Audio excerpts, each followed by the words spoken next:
이번엔 유럽 전역이 발칵 뒤집혔습니다. 유럽 한복판에서 벌어진 26조짜리 첨단 핵기술 전쟁에서 한국이 승리했기 때문입니다. 60년의 기술을 가진 강대국도 왜 한국 앞에서 무릎을 꿇었는지 그 충격의 현장을 가보겠습니다. 감동 소환소는 이제 첫 시작하는 채널이에요. 구독, 좋아요와 함께 어디서 보고 계신지 댓글로 남겨주시면 더욱 재밌는 사연으로 보답해드리겠습니다. 큰 힘이 됩니다. 감사합니다. 안녕하세요. 저는 카롤리나 노바크 체코전력공사 안전규정 책임팀장입니다. 프라하 체코전력공사 본사 18층에서 일하며 지난 15년간 원자력 안전 규정만을 다뤄왔죠. 창밖으로 보이는 체코의 겨울 하늘은 오늘도 낯빛으로 무거웠고 매서운 바람이 건물 전체를 흔들어 놓고 있었습니다. 오늘은 두코바니 신규 원전 건설업체 최종 선정을 앞두고 벌어진 특별회의 날이었어요. 회의실 문을 열고 들어서자 차가운 공기가 제 얼굴을 스쳤습니다. 평소보다 훨씬 많은 사람들이 자리를 메우고 있었고 긴장감이 공기를 무겁게 만들고 있었죠. 제자리에 앉아 서류를 정리하며 생각해봤습니다. 프랑스 전력공사와 한국수력원자력, 이 두 거대한 경쟁자 사이에서 체코의 미래를 결정해야 하는 순간이었으니까요. 솔직히 마음은 이미 기울어져 있었습니다. 프랑스는 우리와 같은 유럽연합 회원국이고 오랜 원전 기술의 역사를 자랑하는 나라였으니까요. 회의가 시작되자 장 윅 포르니에가 일어섰습니다. 프랑스 전력공사에서 파견된 브로커였는데 그의 목소리에는 확신이 담겨 있었어요. 유럽의 일은 유럽이 지켜야 합니다. 그가 한 말씩 내뱉을 때마다 회의실 분위기가 달아오르는 것을 느낄 수 있었죠. 체코 국민의 안전을 아시아의 값싼 기술에 맡길 수는 없습니다. 저는 고개를 끄덕였습니다. 그래. 한국이라니? 물론 삼성이나 LG 같은 전자제품으로는 유명하지만 원전은 다른 이야기였죠. 불과 몇십 년 전까지만 해도 개발도상국이었던 나라가 과연 우리의 미래를 책임질 수 있을까요? 마음 한구석에서 의심이 고개를 들기 시작했습니다. 프랑스 측 발표가 계속됐죠. 화려한 프레젠테이션 화면에는 프랑스 원전의 찬란한 역사가 펼쳐져 있었어요. 58기의 원전을 운영하며 전력의 70%를 원자력으로 공급하고 있다는 자랑스러운 수치들이 줄줄이 나열됐죠. 우리는 60년 이상의 원전 운영 경험을 가지고 있습니다. 반면 한국은 어떨까요? 그 순간 제 머릿속에 스며든 생각들이 있었습니다. 한국의 원전 기술은 아직 검증이 부족하다는 것, 가격 경쟁력만으로 안전을 담보할 수 있겠느냐는 의구심, 그리고 무엇보다 같은 유럽인으로서 프랑스를 선택하는 것이 자연스럽다는 감정이었어요. 마레크 흐루시카 차장이 몸을 앞으로 기울이며 질문했습니다. 그럼 한국 측은 어떤 제안을 가져왔습니까? 회의실이 잠시 조용해졌어요. 모든 시선이 한국 측 자리로 향했죠. 박민하라는 이름의 한국수력원자력 현장 PM이 천천히 일어섰습니다. 그가 입을 열기 전까지 저는 이미 결론을 내리고 있었어요. 한국 기술은 아직 유럽 수준에 미치지 못할 거라고, 프랑스만큼 신뢰할 수 있는 파트너는 없을 거라고 말이죠. 창밖에 눈발이 더욱 세차게 내리고 있었고 저는 그 차가운 겨울 풍경처럼 한국에 대한 차가운 시선을 품고 있었습니다. 하지만 그 순간 저는 아직 모르고 있었어요. 앞으로 몇 주 후 제가 얼마나 큰 변화를 겪게 될지, 그리고 제 편견이 얼마나 잘못된 것이었는지를 깨닫게 될 거라는 사실을 말입니다. 그 회의가 끝나고 사흘이 지난 금요일 오후였습니다. 체코전력공사 로비에서 열린 기자회견장으로 발걸음을 옮겼어요. 평소라면 이런 공개 행사에 참석하지 않았겠지만 오늘은 달랐습니다.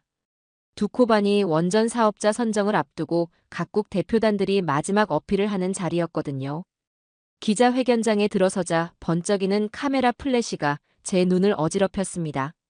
기자들의 웅성거림과 장비 소음이 뒤섞여 공간 전체가 활기로 넘쳐났어요.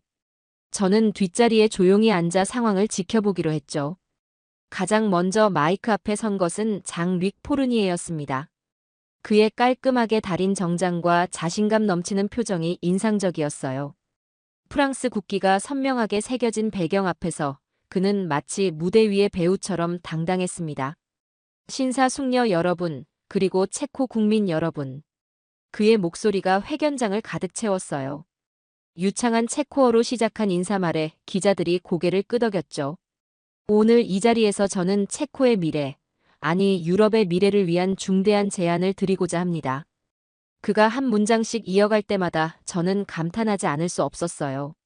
말솜씨가 정말 뛰어났거든요. 손짓 하나하나가 계산된 것 같았고 목소리 톤의 강약 조절도 완벽했습니다. 마치 정치인의 연설을 듣는 것 같았어요. 유럽 대륙의 에너지 안보는 유럽인의 손으로 지켜져야 합니다. 포르니에의 목소리에 힘이 실렸어요. 60년 이상 축적된 프랑스의 원전 기술, 58기의 원전을 안전하게 운영해온 경험, 이것이야말로 체코가 선택해야 할 확실한 미래입니다. 기자들이 열심히 받아 적기 시작했어요. 저 역시 무의식 중에 고개를 끄덕이고 있었죠. 그의 말이 틀리지 않았거든요. 프랑스는 정말로 세계 최고 수준의 원전 강국이었고 우리와 같은 문화권이었습니다.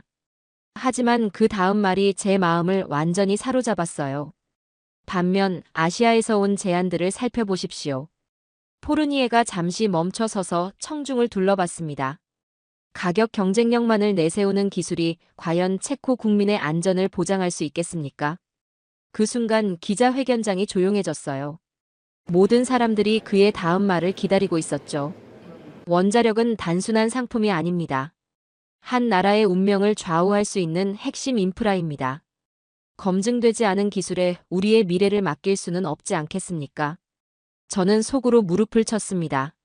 정확히 제가 우려했던 부분을 콕 짚어냈거든요. 한국의 원전 기술이 아무리 저렴하다 해도 안전성에서는 의문표가 따라붙는 게 사실이었잖아요. 포르니에는 계속해서 화려한 언변을 펼쳤습니다. 프랑스 전력공사는 단순히 원전만 짓는 것이 아닙니다. 체코의 에너지 독립과 유럽연합 내에서의 전략적 위상 강화까지 함께 고려하고 있습니다. 그의 말 한마디 한마디가 마치 보석처럼 반짝였어요. 기자들이 손을 들기 시작했습니다. 체코 공영방송 기자가 질문했어요. 구체적으로 프랑스 측이 제시하는 장점은 무엇입니까? 포르니에의 얼굴에 자신만만한 미소가 번졌습니다. 첫째, 유럽연합 내 기술 공유를 통한 지속적인 업그레이드가 가능합니다. 둘째, 체코 기업들의 참여도를 62.5%까지 보장하여 일자리 창출과 기술 전수를 약속드립니다. 셋째, 무엇보다 검증된 안전성입니다. 저는 메모지에 이 내용들을 적어 나갔어요. 정말 매력적인 제안이었거든요. 특히 현지 기업 참여도 62.5%라는 수치가 인상적이었습니다. 이 정도면 체코 경제에도 큰 도움이 될 텐데요. 또 다른 기자가 질문을 이어갔습니다. 한국 측과 비교했을 때 프랑스의 경쟁력은 무엇입니까? 이 질문을 기다렸다는 듯 포르니에의 눈빛이 더욱 예리해졌어요. 좋은 질문입니다.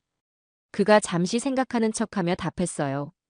한국은 분명 빠른 성장을 이룬 나라입니다.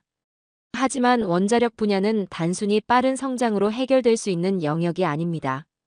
축적된 경험, 검증된 안전 기록, 그리고 무엇보다 유럽 기준에 맞는 규제 시스템에 대한 이해가 필요하죠. 그의 말이 계속될수록 저는 더욱 확신이 서기 시작했어요. 그렇다, 한국이 아무리 가격 경쟁력이 있다 해도 유럽의 까다로운 안전 기준을 제대로 이해할 수 있을까요? 문화적 차이도 있을 테고 언어 장벽도 분명 존재할 텐데 말이에요. 기자회견이 끝나고 나서도 포르니에는 여러 기자들과 개별 인터뷰를 진행했습니다. 저는 그런 모습을 지켜보며 프랑스 측의 치밀한 준비에 감탄했어요. 모든 질문에 대한 완벽한 답변, 체코 언론진과의 자연스러운 소통, 이 모든 것이 오랜 경험에서 나온 노하우처럼 보였거든요. 회견장을 나서면서 저는 마음속으로 결론을 내리고 있었습니다. 프랑스가 최선의 선택이라고 말이에요.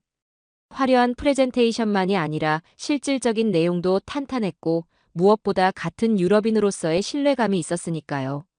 그날 밤 집으로 돌아가는 길에 저는 여전히 포르니에의 말들을 곱씹고 있었어요. 유럽의 일은 유럽이 지켜야 한다는 그 한마디가 계속 머릿속을 맴돌았죠. 한국에 대한 의구심은 더욱 깊어졌고 프랑스에 대한 확신은 더욱 견고해졌습니다. 하지만 그때 저는 알지 못했어요.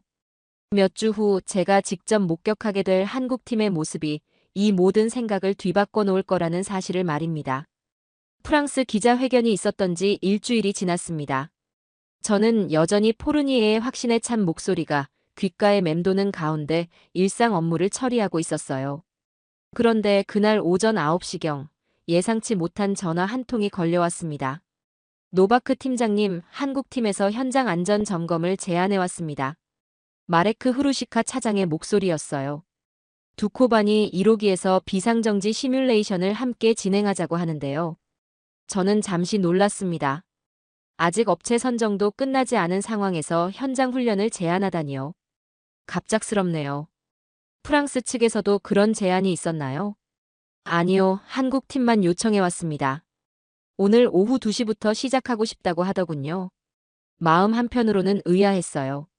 무슨 의도일까 하는 생각이 들었거든요. 혹시 준비 부족을 감추려는 것은 아닐까, 아니면 현장 경험 부족을 드러낼까봐 미리 연습을 하려는 건 아닐까 하는 의심이 스멀거렸죠. 그럼 참관해보죠. 어차피 안전규정 점검은 제 업무니까요. 오후 1시 30분, 저는 두코바니 원전 현장으로 향했습니다. 차창 밖으로 보이는 겨울 풍경은 여전히 을씨년스러웠지만 원전 부지에 도착하자 뭔가 다른 분위기가 감지됐어요. 평소보다 더 많은 사람들이 분주하게 움직이고 있었고 한국팀 엔지니어들이 이미 현장에서 무언가를 준비하고 있었거든요. 제어실에 들어서자 박미나 PM이 저를 맞아주었습니다. 그의 첫인상은 꽤 인상적이었어요. 말수는 많지 않았지만 눈빛에서 뭔가 단단한 의지가 느껴졌거든요. 화려한 언변을 구사했던 포르니에와는 정반대 스타일이었죠. 안녕하십니까, 노바크 팀장님. 오늘 저희와 함께 해주셔서 감사합니다. 그의 체코어가 예상보다 훨씬 유창했어요. 발음은 조금 어색했지만 의사소통에는 전혀 문제가 없을 정도였습니다. 저는 속으로 조금 놀랐어요. 대부분의 외국 엔지니어들은 영어로만 소통하려 하는데 한국팀은 달랐거든요. 현지 언어를 배우려는 노력 자체가 인상적이었습니다. 오늘 어떤 훈련을 진행할 예정인가요? 저는 점검표를 꺼내며 물었어요. 비상정지 상황을 가정한 시뮬레이션입니다. 박 PM이 차분하게 답했어요. 원자로 냉각제 상실 사고 시나리오로 진행하려고 합니다. 그 순간 저는 깜짝 놀랐습니다. 냉각제 상실 사고라니 원전에서 가장 위험한 시나리오 중 하나였거든요. 보통 이런 훈련은 몇 주 전부터 준비해야 하는 고난도 시뮬레이션이었어요. 갑작스럽게 제안하기에는 너무 복잡한 훈련이었죠. 준비는 충분히 하셨나요? 이런 시뮬레이션은 사전 준비가 매우 중요한데요. 박 PM이 미소를 지으며 한국팀 엔지니어들을 가리켰어요. 저희는 이미 준비를 마쳤습니다. 체코어로 번역된 매뉴얼도 준비했고 현지 운영진과의 사전 협의도 끝났습니다. 정말일까요? 저는 반신반의하는 마음으로 그들이 준비한 자료를 살펴봤어요. 그런데 정말 놀라웠습니다. 두꺼운 매뉴얼이 완벽한 체코어로 번역되어 있었거든요. 단순 번역이 아니라 체코 원전 규정에 맞춰 세심하게 조정된 내용이었어요. 언제 이런 준비를 하셨죠? 저희는 체코 진출을 준비하면서 지난 6개월간 현지 규정을 공부했습니다. 한국팀의 다른 엔지니어가 답했어요. 체코 안전 규정뿐만 아니라 EU 기준까지 모두 검토했습니다. 6개월간이라고요. 저는 순간 할 말을 잃었어요.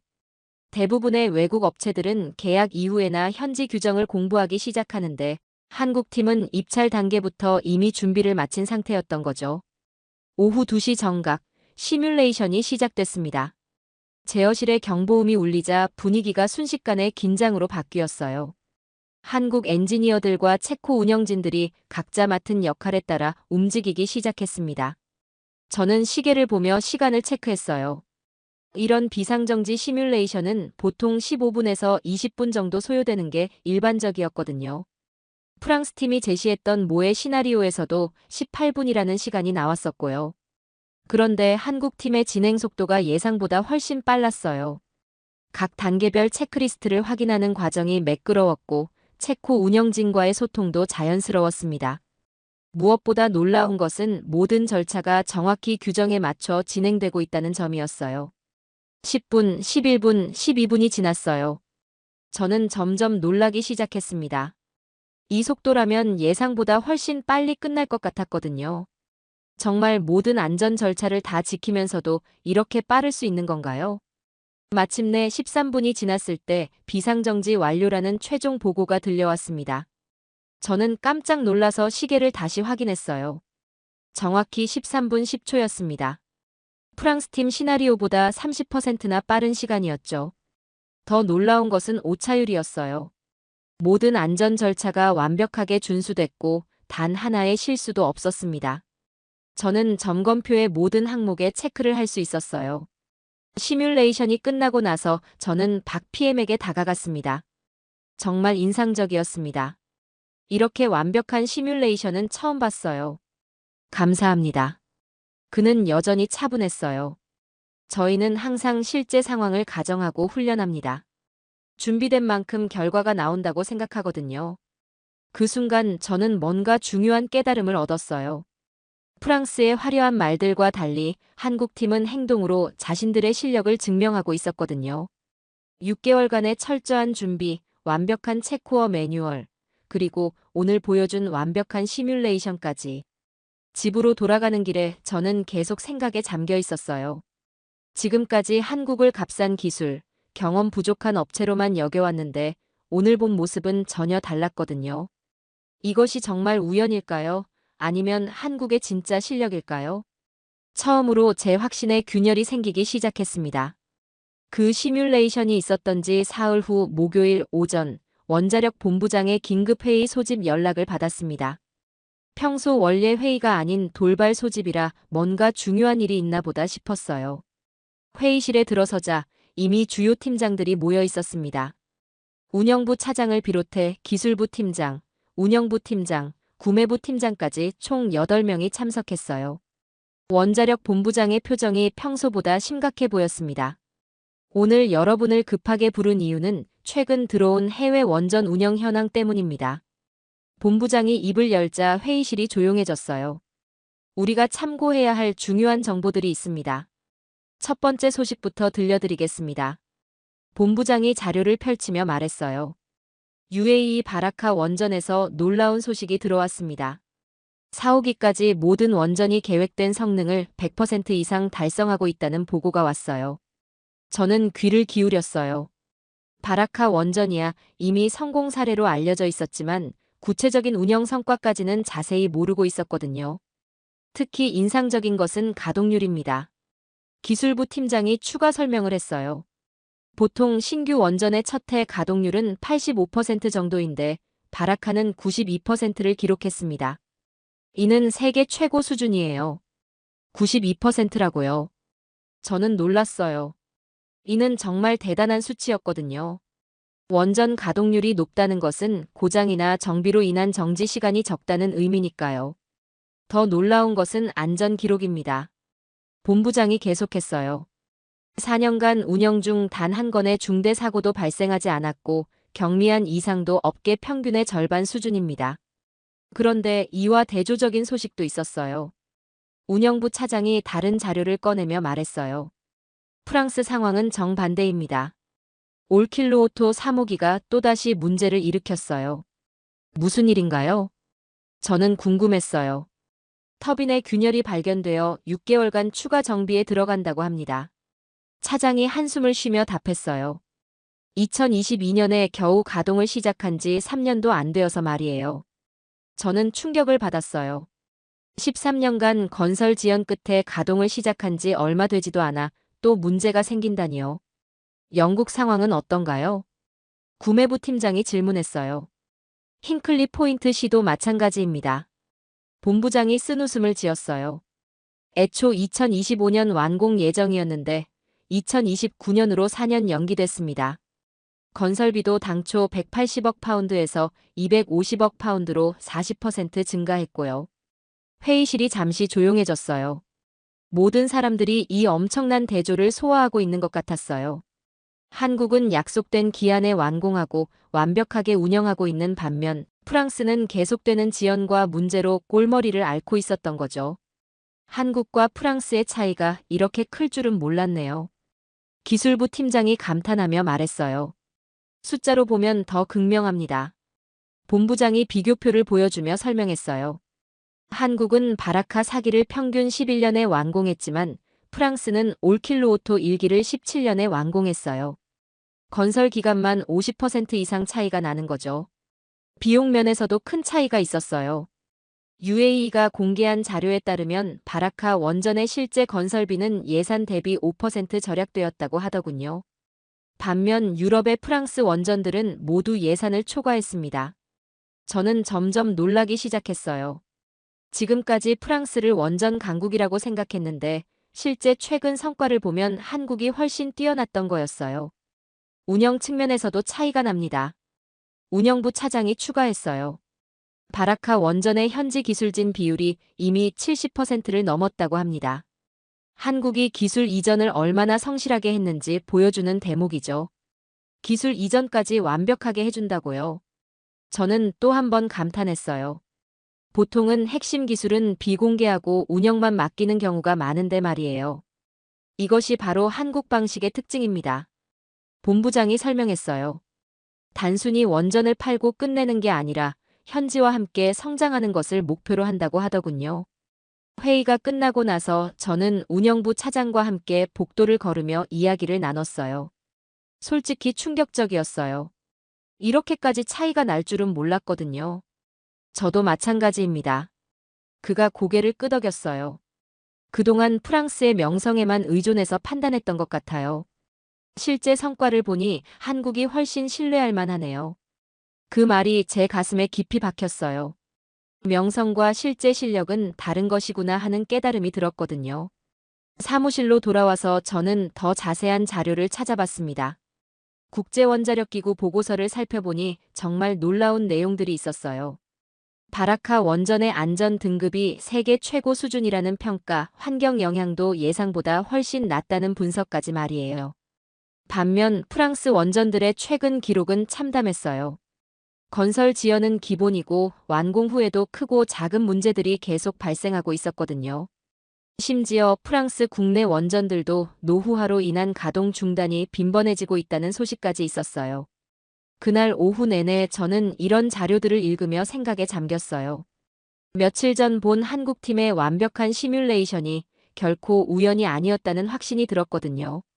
그들이 보여준 철저한 준비와 정확한 실행이야말로 바라카에서 입증된 한국의 진짜 실력이었던 거죠. 특히 인상 깊었던 것은 한국의 접근 방식이었어요. 단순히 기술만 파는 게 아니라 현지 인력 양성, 기술 이전, 장기적 파트너십까지 모든 것을 포괄하는 종합적 접근이었던 거예요. 그날 저녁집에서 가족들과 저녁을 먹으며 이야기했어요. 오늘 회사에서 정말 놀라운 얘기를 들었다고 말하면서 한국 원전의 성과를 설명해주니 남편도 깜짝 놀라더라고요. 그렇게 대단한 나라였구나. 남편이 감탄하며 말했어요. 그럼 우리가 한국을 선택하는 게 맞는 것 같네. 저는 고개를 끄덕였어요. 이제는 확신할 수 있었거든요. 프랑스의 화려한 과거보다 한국의 확실한 현재가 더 믿을 만하다는 것을 말이에요. 바라카에서 증명된 그들의 실력이야말로 체코가 선택해야 할 미래였습니다. 바라카 원전의 놀라운 성과와 프랑스 원전의 문제점들을 알게 된 그 주말이 지나고 월요일 아침 일찍 사무실에 도착했을 때였습니다.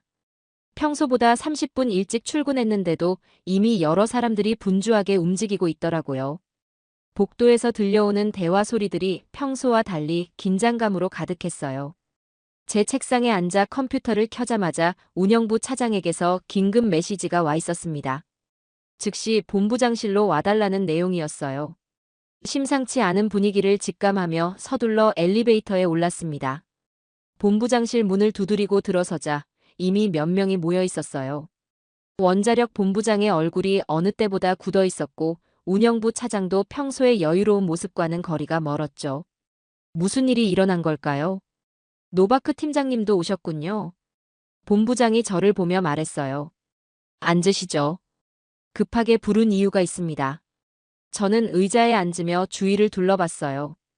법무팀장과 대외협력부 팀장도 함께 있었습니다. 이런 구성으로 모이는 건 보통 큰 문제가 생겼을 때였거든요. 프랑스 전력공사에서 어젯밤 체코 법원에 가처분 신청을 제기했습니다. 본부장의 첫마디가 회의실 공기를 얼어붙게 만들었어요. 두코반이 신규 원전 계약 체결 금지 가처분입니다. 저는 순간 숨이 막히는 느낌이었어요. 가처분이라니 이건 정말 심각한 상황이었거든요. 계약 체결을 하루 앞두고 이런 일이 벌어지다니 상상도 못했어요. 구체적으로 어떤 사유로 신청했나요? 페트르 호라크 팀장이 긴장한 목소리로 물었어요. 주요 사유는 세 가지입니다. 본부장이 서류를 뒤지며 답했어요. 첫째, 한국 정부의 공식 지원이 포함된 제안이므로 공정 경쟁을 저해한다는 주장이고요. 둘째, 입찰 과정에서 투명성이 부족했다는 것. 셋째는 한국 기술의 안전성이 충분히 검증되지 않았다는 겁니다. 저는 속으로 한숨을 쉬었어요. 결국 프랑스가 마지막 카드를 꺼낸 셈이었죠. 정정당당한 경쟁에서 밀리자 법적 다툼으로 승부를 뒤집으려는 거였어요. 미하엘라 프로하즈코바 팀장이 의문을 표했어요. 지금까지는 이런 법적 문제 제기가 없었는데 왜 갑자기 이런 반응을 보이는 걸까요? 이번이 다르기 때문입니다. 흐루시카 차장이 답했어요. 두코바니는 26조 원 규모의 거대 프로젝트고 무엇보다 한국이 유럽 원전 시장에 본격 진출하는 첫 관문이거든요. 또한 두코바니 성공 시 테물린 12호기까지 한국이 가져갈 가능성이 큽니다. 프랑스 입장에서는 절대 양보할 수 없는 상징적 의미가 있는 거죠. 그제야 이해가 됐어요. 프랑스 입장에서는 체코라는 유럽 시장에서 완전히 밀려날 위기감을 느꼈을 거였어요. 단순히 하나의 프로젝트가 아니라 향후 유럽 원전 시장에서의 주도권을 놓고 벌이는 싸움이었던 거죠. 오전 10시가 되자 한국 팀과의 긴급 회의가 시작됐습니다. 박미나 PM을 비롯한 한국 측 대표단이 회의실에 들어왔는데 그들의 표정은 예상외로 침착했어요. 이런 상황에서도 당황하지 않는 모습이 인상적이었습니다. 현재 상황을 설명드리겠습니다. 본부장이 한국팀에게 프랑스의 가처분 신청 내용을 상세히 전달했어요.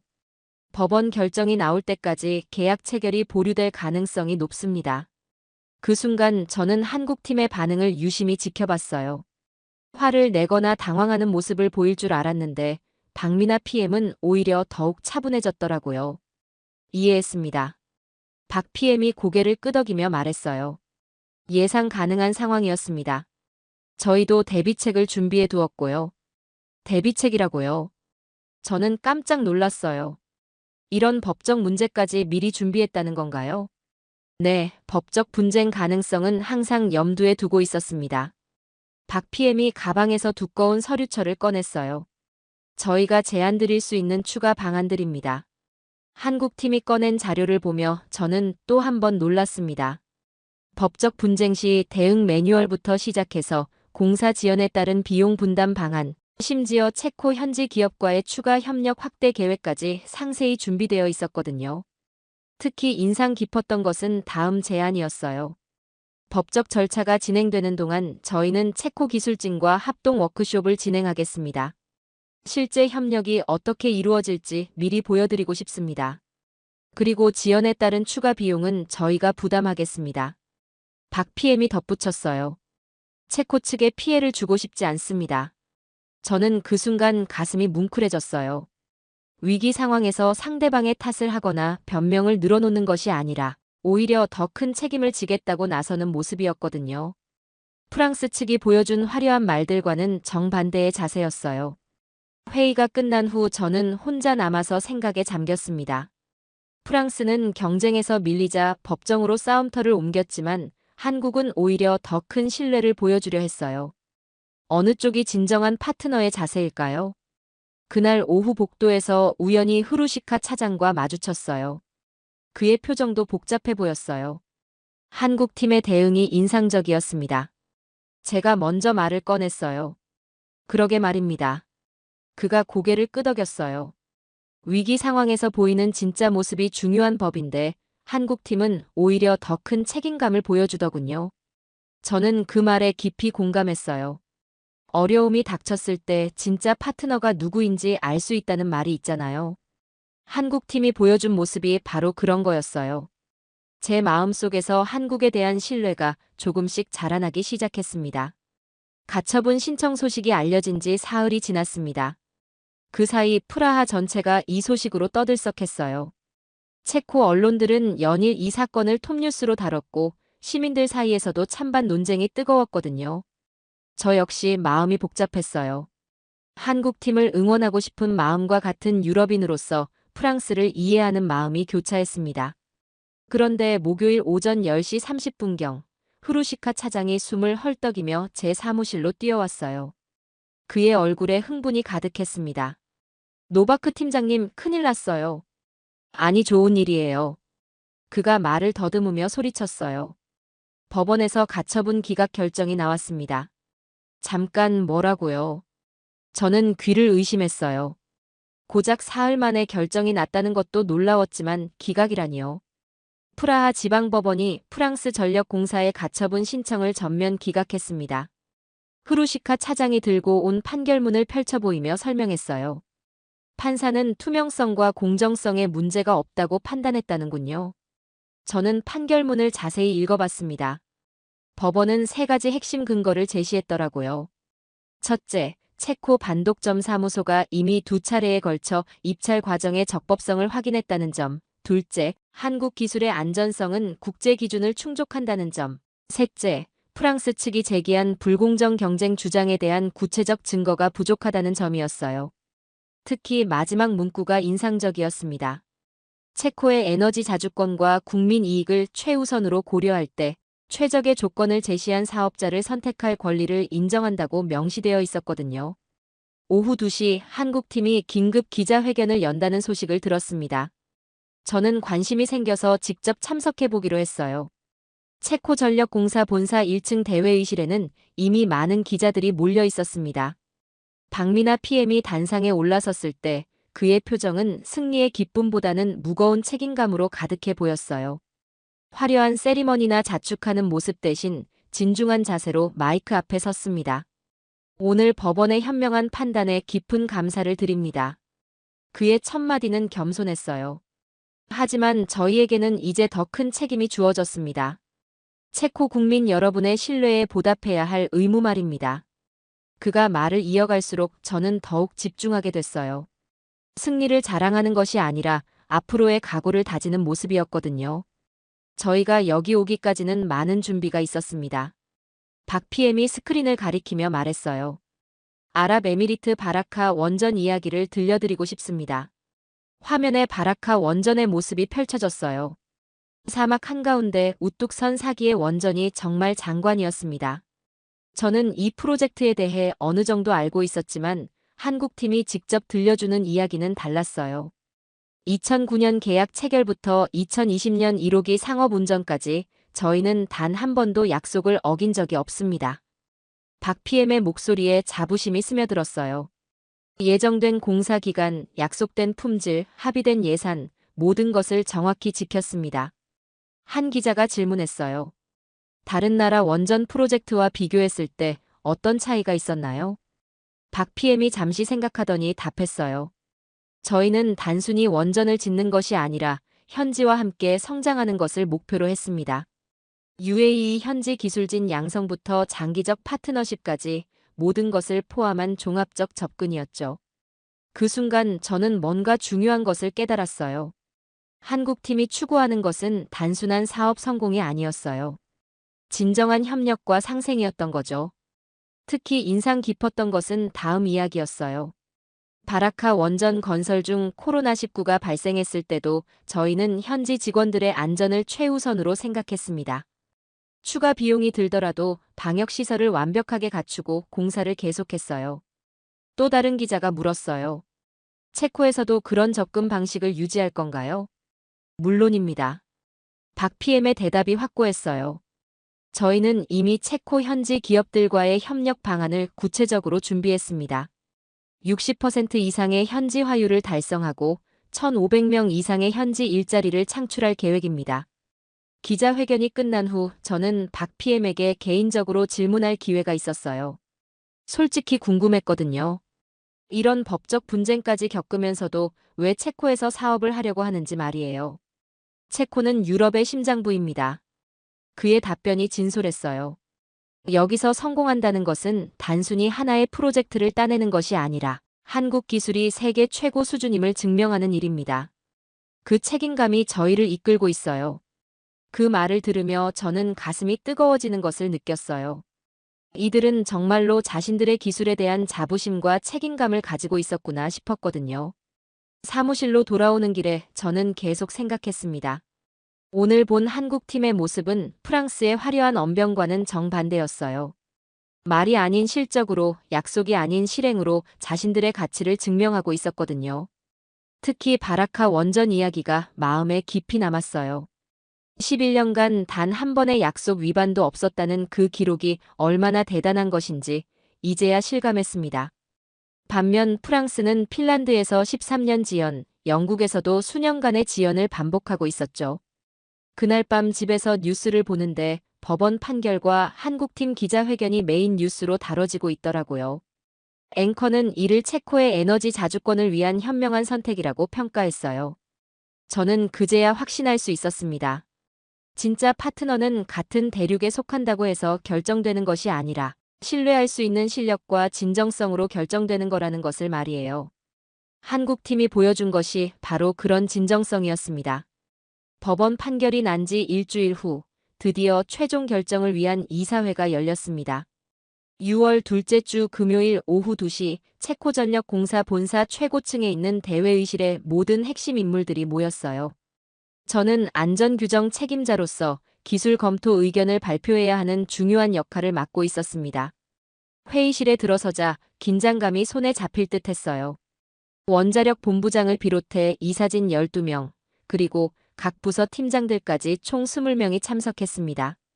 창밖으로는 프라하의 아름다운 전경이 펼쳐져 있었지만 회의실 안의 분위기는 무겁기만 했어요. 본부장이 회의를 시작했습니다. 오늘은 체코 에너지 미래를 결정하는 중요한 날입니다. 두코반이 신규 원전 건설 사업자 최종 선정을 위해 마지막 검토를 진행하겠습니다. 그 순간 회의실 문이 열리며 예상치 못한 인물이 들어왔어요. 프랑스 전력공사 대표였습니다. 프랑스 측에서 마지막 기회를 요청했다는 것이었죠. 그의 얼굴에는 절박함이 역력했어요. 존경하는 이사진 여러분, 프랑스 대표가 정중하게 인사하며 말했어요. 마지막으로 프랑스의 진정한 가치를 말씀드리고 싶습니다. 그는 여전히 유창한 체코어로 발표를 시작했어요. 하지만 이전의 화려함은 사라지고 어딘지 모르게 초조한 느낌이 들었습니다. 유럽연합 차원의 에너지 보안을 고려해 주십시오. 같은 유럽인으로서 우리는 공동 운명체입니다. 저는 그의 말을 들으며 복잡한 기분이었어요. 며칠 전까지만 해도 설득력 있게 들렸을 말들이 이제는 어딘지 공허하게 느껴졌거든요. 한국은 아직 유럽 시장에서 검증되지 않았습니다. 프랑스 대표가 목소리를 높였어요. 반면 프랑스는 60년간 쌓아온 신뢰와 경험이 있습니다. 이것이 바로 안정성의 차이입니다. 하지만 이번에는 달랐어요. 몇 주 전 같았다면 고개를 끄덕였을 그의 주장이 이제는 근거 없는 주장으로만 들렸거든요. 한국팀이 보여준 완벽한 시뮬레이션, 바라카 원전의 완벽한 실적까지. 이 모든 것이 제 머릿속에서 프랑스의 말들을 반박하고 있었어요. 프랑스 대표의 발표가 끝나고 질의응답 시간이 되었습니다. 여러 이사들이 날카로운 질문들을 던졌어요. 기술 담당 이사가 물었어요. 핀란드 올킬루오토 원전 지연 사태에 대해서는 어떻게 설명하시겠습니까? 그것은 특수한 상황이었습니다. 프랑스 대표가 변명하듯 답했어요. 새로운 기술 도입 과정에서 불가피한 일이었고요. 하지만 영국 힌클리 포인트 C 원전도 지연되고 있지 않습니까? 경영 담당 이사가 추가 질문을 던졌어요. 프랑스 대표의 대답이 점점 설득력을 잃어가고 있었어요. 변명과 핑계만 늘어놓을 뿐 구체적인 해결책이나 확신에 찬 답변은 들리지 않았거든요. 드디어 제 차례가 왔습니다. 안전규정 책임자로서 기술적 검토 의견을 발표해야 했어요. 저는 천천히 일어났습니다. 지난 몇 주간 겪었던 모든 경험들이 머릿속을 스쳐갔어요. 존경하는 이사진 여러분, 저는 지난 3개월간 양측의 기술적 역량을 면밀히 검토했습니다. 제 목소리가 회의실에 울려 퍼졌어요. 그리고 한 가지 명확한 결론에 도달했습니다. 회의실이 조용해졌어요. 모든 시선이 제게 쏠렸습니다. 저는 심호흡을 하고 계속했어요. 우리의 기준은 말이 아니라 기록입니다. 제 목소리에 확신이 실렸어요. 한국 수력 원자력은 UAE 바라카 원전 사기를 모두 약속된 기한에 완공했습니다. 반면 프랑스 전력공사는 최근 10년간 주요 프로젝트에서 반복적인 지연을 보였습니다. 프랑스 대표의 얼굴이 굳어갔어요. 하지만 저는 멈출 수 없었습니다. 이것은 제 양심에 따른 정직한 판단이었거든요. 저는 직접 한국팀의 비상정지 시뮬레이션을 참관했습니다. 프랑스 측이 제시한 시나리오보다 30% 빠른 시간에 완벽하게 수행했습니다. 이것이 바로 검증된 실력입니다. 회의실의 작은 술렁임이 일었어요. 몇몇 이사들이 고개를 끄덕이는 모습이 보였습니다. 또한 한국팀이 보여준 6개월간의 철저한 준비 과정도 주목해야 합니다. 체코어 매뉴얼 완벽 번역, 현지 규정 숙지, 그리고 무엇보다 위기 상황에서 보여준 책임감까지. 이 모든 것이 진정한 파트너의 자질입니다. 저는 마지막 문장에 모든 힘을 실었어요. 유럽의 안전을 지켜줄 진정한 파트너는 화려한 말이 아니라 확실한 실력을 가진 한국입니다. 그 순간 회의실이 폭발할 것 같은 박수로 가득 찼어요. 원자력 본부장을 비롯해 거의 모든 이사들이 박수를 치고 있었습니다. 저는 그제야 제가 얼마나 큰 용기를 냈는지 깨달았어요. 프랑스 대표는 창백한 얼굴로 자리에 앉아 있었어요. 그의 화려했던 언변은 더 이상 힘을 발휘하지 못했습니다. 현실 앞에서 모든 수사가 무력해진 것이었죠. 원자력 본부장이 일어섰습니다. 노바크 팀장님의 의견에 전적으로 동의합니다. 그의 목소리가 확고했어요. 우리에게 필요한 것은 검증된 파트너입니다. 다른 이사들도 하나둘 동의를 표했어요. 전략 담당 이사는 한국 기술의 현지화 계획이 체코 경제에 미칠 긍정적 영향을 강조했고, 사업 담당 이사는 장기적 파트너십의 중요성을 언급했습니다. 마침내 본부장이 최종 발언을 했습니다. 그럼 만장일치로 한국 수력 원자력을 최종 사업자로 선정합니다. 그 순간 저는 가슴이 벅차올랐어요. 제가 내린 결정이 옳았다는 확신이 들었거든요. 편견을 버리고 진실을 선택한 것, 그리고 체코의 미래를 위해 최선의 파트너를 고른 것에 대한 자부심이 몰려왔습니다. 회의가 끝나고 나서 프랑스 대표가 저에게 다가왔어요. 그의 표정은 패배감으로 가득했습니다. 좋은 선택이길 바랍니다. 그가 쓸쓸하게 말하고는 회의실을 떠났어요. 저는 창밖을 내다보며 생각했습니다. 오늘 제가 한 선택이 체코의 미래를 바꿀 것입니다. 그리고 그 미래는 한국과 함께 만들어갈 밝은 미래일 거라는 확신이 들었어요. 계약 체결식 날이 밝았습니다. 6월 4일 화요일, 체코 남부 두코바니 원전 부지에서 역사적인 서명식이 열리는 날이었어요. 아침 일찍 프라하에서 출발한 버스에 몸을 맡기고 창밖 풍경을 바라보니 마음이 이상하게 설렜습니다. 지난 몇 개월간 제가 겪었던 변화가 주마등처럼 스쳐갔어요. 처음 한국을 의심했던 순간부터 시작해서 완벽한 시뮬레이션을 목격했던 날, 바라카 원전의 놀라운 성과를 들었던 회의실, 그리고 마침내 제가 용기를 내어 한국을 선택한다고 선언했던 어제까지. 정말 많은 일들이 있었네요. 두코바니 부지에 도착하자 장관이 펼쳐졌습니다. 거대한 원전 건물들 사이로 설치된 무대에는 체코와 한국의 국기가 나란히 펄럭이고 있었어요. 푸른 하늘 아래 두 나라의 깃발이 바람에 날리는 모습이 정말 아름다웠습니다. 행사장에는 양국의 정부 관계자들과 언론진, 그리고 현지 주민들까지 모여 있었어요. 저는 체코전력공사 대표단 자리에 앉아 주위를 둘러봤습니다. 한국 측 참석자들의 표정이 인상적이었어요. 승리의 기쁨보다는 무거운 책임감으로 가득한 모습들이었거든요. 오전 10시 정각, 드디어 서명식이 시작됐습니다. 산업통상자원부 장관과 원자력 본부장이 나란히 앉아 계약서에 서명하는 순간 저는 가슴이 뜨거워지는 것을 느꼈어요. 26조 원 규모의 이 계약이 단순한 사업 계약이 아니라는 생각이 들었거든요. 박민하 PM이 마이크 앞에 섰습니다. 그의 마지막 인사말이 제 가슴 깊숙이 박혔어요. 체코 국민 여러분께 약속드립니다. 저희는 단순히 원전을 짓는 것이 아니라 체코의 미래를 함께 만들어 가겠습니다. 그의 목소리가 부지 전체에 울려 퍼졌어요. 한국인의 정성과 체코인의 지혜가 만나 세계 최고의 원전을 만들어내겠습니다. 그 순간 저는 눈물이 핑 돌았어요. 이것이 바로 진정한 파트너십이구나 하는 생각이 들었거든요. 프랑스의 화려한 수사와는 차원이 다른 진심이 느껴졌습니다. 행사가 끝나고 나서 저는 혼자 원전 부지를 걸어 다녔어요.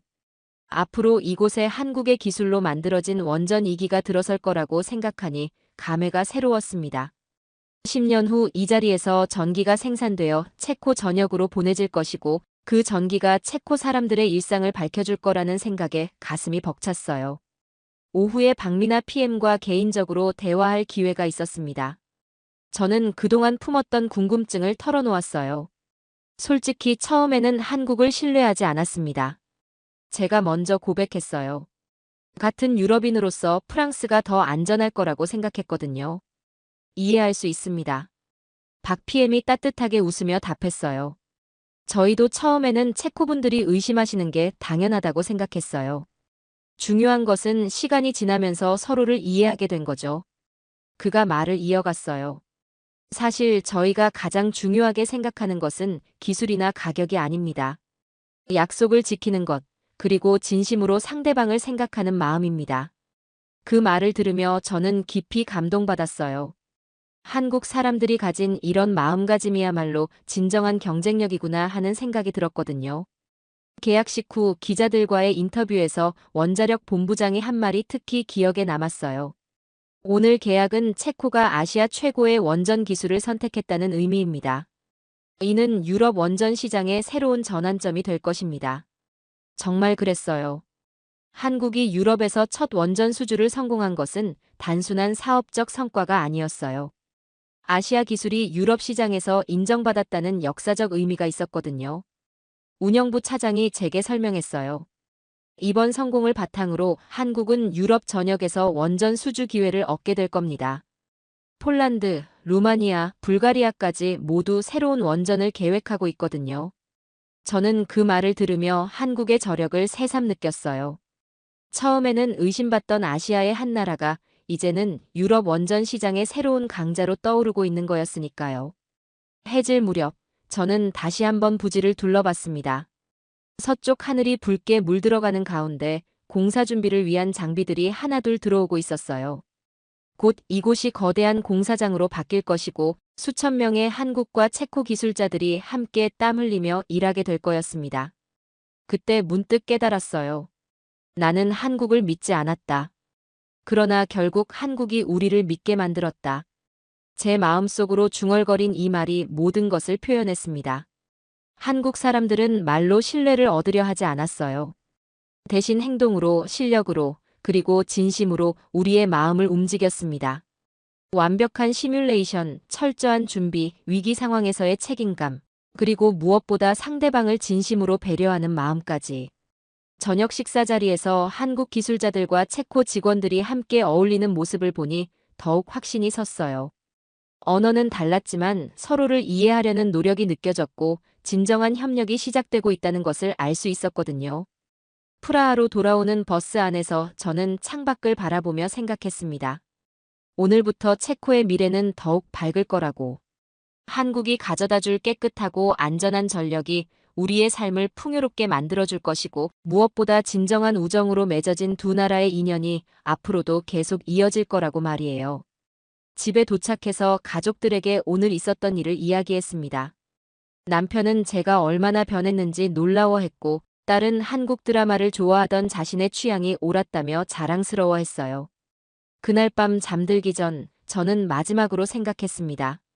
이것은 단순한 원전 건설이 아니라 미래 세대를 위한 역사적 선택이었다고. 그리고 그 선택을 가능하게 해준 한국이라는 나라와 한국 사람들에게 진심으로 감사한다고 말이에요. 한국의 기술이 체코의 미래를 밝히는 날, 저는 비로소 진정한 파트너십이 무엇인지 깨달을 수 있었습니다. 그리고 언젠가 이 성공이 더 큰 협력의 시작이 될 것이라는 희망을 품게 되었습니다.